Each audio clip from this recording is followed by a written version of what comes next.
नमस्ते, जय श्री श्याम, राधे राधे। फिर से रिया हाउसवाइफ में आप सबका स्वागत है। खुद को पहचानने से दुनिया बदल जाती है। जीवन की असली खूबसूरती तब सामने आती है जब हम स्वयं को गहराई से समझते हैं। अक्सर लोग बाहरी परिस्थितियों, समाज की अपेक्षाओं और दूसरों की राय में उलझकर अपने भीतर की आवाज़ को अनसुना कर देते हैं, लेकिन सच्चाई यह है कि जब तक हम अपनी इच्छाओं, क्षमताओं और सीमाओं को नहीं पहचानेंगे तब तक संतोषजनक जीवन नहीं जीना कठिन हो जाता है। खुद को समझने का अर्थ है अपनी भावनाओं, विचारों और मूल्यों को स्वीकार करना। यह आत्मा जागरूकता हमें सही निर्णय लेने, रिश्तों को बेहतर बनाने और तनाव को कम करने में मदद करती है।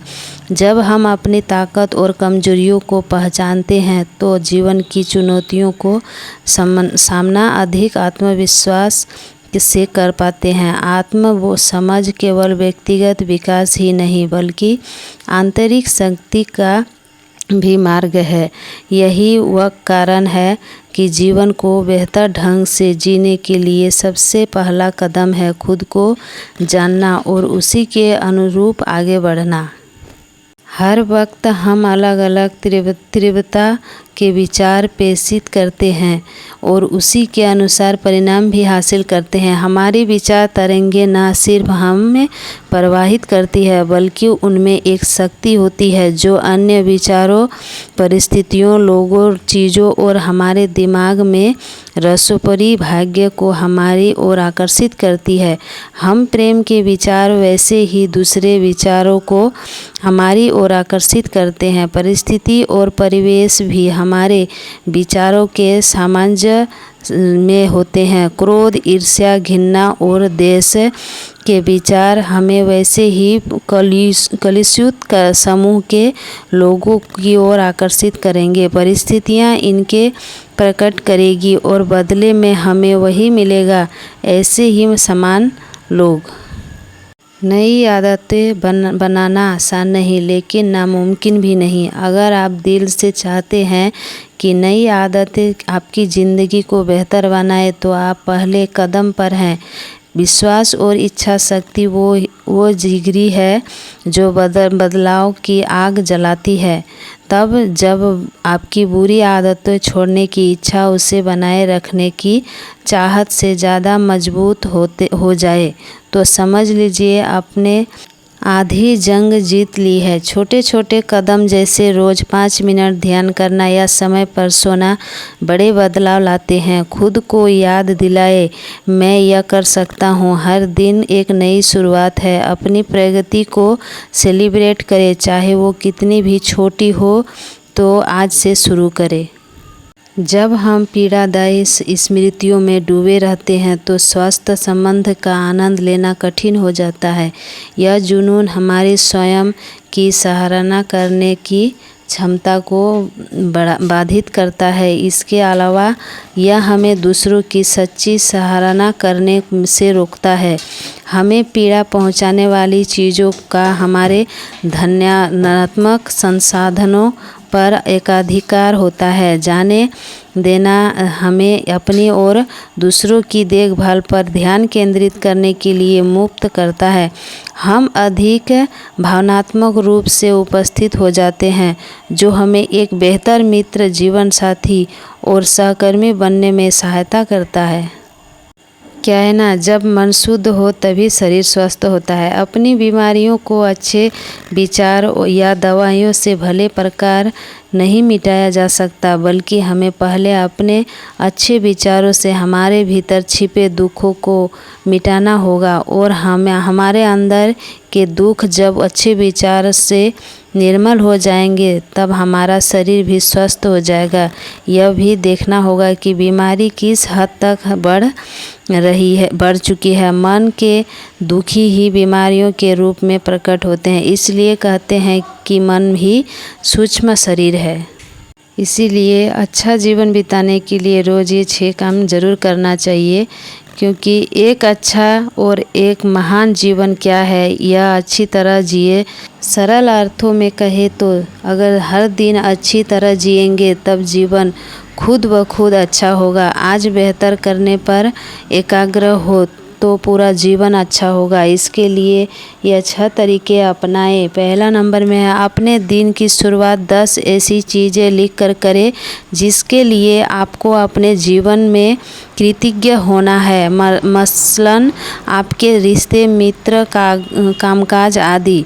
दूसरा नंबर है, 30 मिनट के समय निकालकर अपना विवेक बढ़ाने वाला साहित्य पढ़ें ताकि आपका नज़रिया फिर से बहाल हो सके और आप खुद को प्रेरित कर सके। आज की दुनिया में बहुत बड़ी तादाद में लोग अपने बौद्धिक पोषक के बजाय टेलीविज़न देखने में ज़्यादा समय देते हैं, जबकि हम एक ऐसी दुनिया में रहते हैं जहां विचार ही सफलता के कच्चे माल हैं। सबसे सफल तथा संतुष्ट व्यक्ति वे हैं जो सर्वोत्तम विचार सोचते हैं। हम जो जानते हैं केवल उन्हीं के आधार पर कर्म कर सकते हैं, और जब हम बेहतर जानते हैं तो हम बेहतर चुन सकते हैं। तीसरी नंबर में 5 मिनट का वक्त लेकर अपने दिन की योजना बनाएं और उसके अनुसार दिन का बाकी वक्त बिताएं। इसके अलावा 3 ऐसे छोटे लक्ष्य तय करें जिन्हें आप इस दिन हर हालात में हासिल करेंगे। 4 नंबर में ऐसा भोजन करें जो कि कोई एथलीट अपने जीवन में सबसे अहम स्पर्धा की तैयारी करने के लिए लेगा। अच्छा भोजन आपकी आदत में शुमार करें। पर्याप्त मात्रा में पानी पिए ताकि आप अपनी सबसे बेहतर शारीरिक स्थिति में बने रहें। 5 नंबर में है, दिन के आखिरी में अपने दिन के बारे में लिखें। चिंतन करें कि आपने दिन कैसे बिताया। अपने कार्यों का मूल्यांकन करें और उन क्षेत्रों की पहचान करें जिन्हें आपको आगे और बेहतर करना है। 6 नंबर में अपने दिन को जीत के भाव के साथ ख़त्म करें। ये छोटी छोटी जीतें, जैसे जिन बातों पर आप कायम रहे या वादे निभाए, सत्य बोला, व्यायाम किया, आनंद उठाया और जो सबक आपने आज सीखे अथवा अंतर्दृष्टि पाई, इसके बारे में भी लिख सकते हैं। क्या तुमने कभी यह जानने की कोशिश की है कि अगर विचार कहाँ से आते हैं, उनका स्रोत क्या है? यदि तुम रात में सोते हो तो मन और शरीर कहाँ चले जाते हैं? क्या नींद में तुम्हें इसका एहसास होता है? तो फिर सुबह उठते ही ये विचार कहाँ से चले जाते हैं? क्या कभी तुम्हारे अंदर ऐसे सवाल उठे हैं? यदि तुम इस तौर पर ध्यान दोगे तो पता चलेगा कि सारे विचार उस अनुभवों से, चेतना से आते हैं। जब रात में विचार नहीं होते तो क्या तुम नहीं होते? क्या विचार के बिना तुम्हारा अस्तित्व नहीं है? विचार नहीं तो तुम भी नहीं हो। ऐसा क्या है? जब विचार नहीं होते तब तुम कौन होते हो? उस स्तर पर ध्यान लगाओ, उस अनुभव को अनुभव करो। तुम्हें यह जानना है कि तुम भी वहीं से जुड़े हुए हो। जब विचार नहीं है तो केवल अनुभव है। जैसे लहर समुद्र से ही निकली है और उसी में समा जाएगी, वैसे ही विचार भी अनुभव से, उस स्तर से निकले हैं और उसमें ही समा जाएंगे।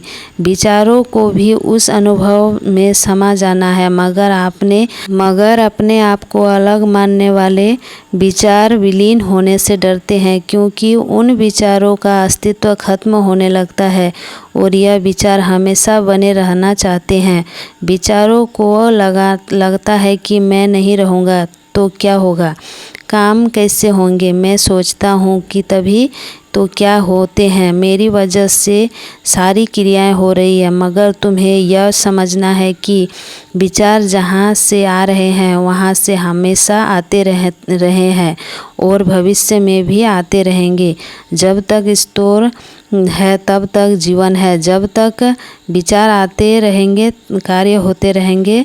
समझ यही होनी चाहिए कि मैंने विचार लाने के लिए कुछ नहीं किया, विचार तो अपने आप आने लगते हैं और कार्य भी अपने आप होते गए। अब मुझे परेशान होने की ज़रूरत नहीं है, मुझे केवल ईश्वर पर ध्यान देना है, अपने होने के एहसास को जानना है, समुद्र की लहर को ईश्वर की तरफ मोड़ना है और उसमें समा जाना है।